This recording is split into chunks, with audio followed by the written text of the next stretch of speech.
everyone, I am going to be cooking a leek and potato soup today, and I took the recipe from one of my favorite cookbooks, The Enchanted Broccoli Forest by Molly Katzen. And I love this cookbook because it's vegetarian. So if you're not someone who's vegetarian, you could always add meat to any other recipes, but I really like it because it's a good use of vegetables.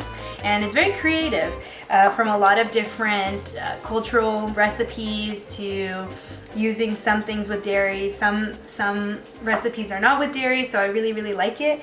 And the leek and potato soup, you can see the recipe that I'll be using. I'm modifying it. I'm gonna make double portions, so I have some for lunch tomorrow.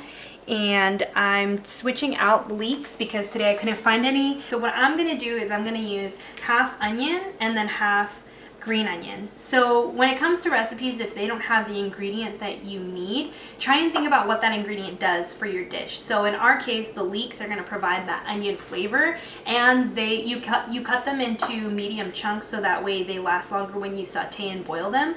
So when I use the yellow onion, you're going to be able to have that same integrity. It's going to cook for a long time when you saute it, when you boil it.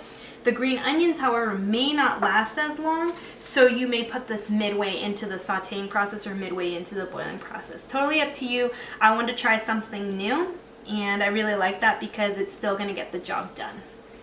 So what I love about this recipe too is it's quick, it's affordable, it's very cheap to make, and all we're going to be doing is we're going to be sauteing our vegetables. So this is mirepoix, where you have carrots, celery, and onions, and we're going to be sauteing that. We're going to caramelize it so we get some extra flavor. You can add some salt and pepper, any fresh seasonings you want, or dried seasonings. We're going to saute it, add it to our pot. We're going to add vegetable broth and water. So I'm going to do 50 and 50. And the reason why I do that is to cut down on the amount of sodium, but there's still going to be some flavor there. We're going to boil the potatoes for about 20 minutes. And then we are going to blend it and we're going to serve it. And I'm going to have on the side a French baguette. So like I said, one of my favorite recipes because it's cheap and simple. So here I have the scraps. I cut these, and you can use them in a stock, but with these, what you can see is I had the celery for too long.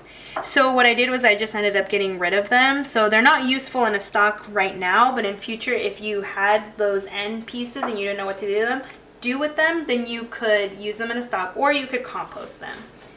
Here I have the potatoes. It's about a 1-inch thickness, and I left the skin on so we still get the fiber. It's up to you. You can peel the potatoes or you can leave the skin on.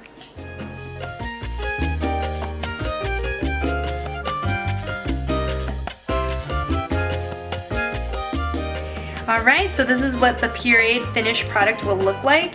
And then you can add whole milk. That's what I'm adding. You can add low-fat milk, soy milk, whatever milk product you'd like to add, you can at this time. So this is what it looks like before, and now we're going to mix in.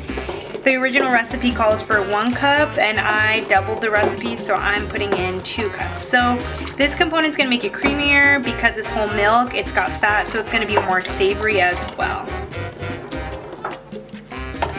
And there you have it, the finished product.